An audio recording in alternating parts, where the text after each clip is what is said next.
నమస్కారం. ఈటీవీ 360కి స్వాగతం. ముందుగా ప్రధానాంశాలు. పథకాల నిధులు దీర్ఘకాలం పెండింగ్ పెట్టడం సరికాదన్న ఈసీ. పోలింగ్ ముందే ఇవ్వాల్సిన అత్యవసర స్థితి ఏమీ లేదని వెల్లడి. ఈ నెల 13 వరకు పథకాల నిధులు ఇవ్వొద్దన్న హైకోర్టు డివిజన్ బెంచ్. డీబీటీ నగదు జమపై వేసవి సెలవుల తర్వాత విచారిస్తామంటూ వాయిదా. వైకాపాకు డిపాజిట్లు కూడా రావని చంద్రబాబు జోస్యం. చరిత్రలో ఎవరూ చూడని విధంగా జగన్ ఓడిపోతారని ఎద్దేవా.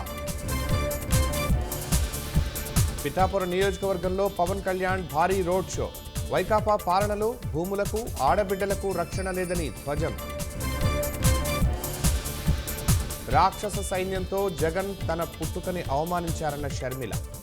చెల్లెల్ని కించపరిచిన అన్నగా చరిత్రలో నిలిచిపోతారని వ్యాఖ్య. ఇసుక అక్రమ తవ్వకాలు వెంటనే ఆపేయాలని సుప్రీంకోర్టు ఆదేశం.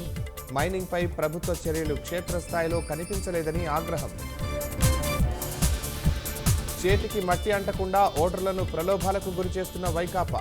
హవాలా తరహాలో 50 రూపాయల నోటు ఇస్తే బియ్యం ఇచ్చేలా ఏర్పాట్లు. ఢిల్లీ మద్యం కేసులో బెయిల్పై విడుదలైన కేజ్రీవాల్ జూన్ 2న తిరిగి లొంగిపోవాలని సుప్రీంకోర్టు ఆదేశాలు.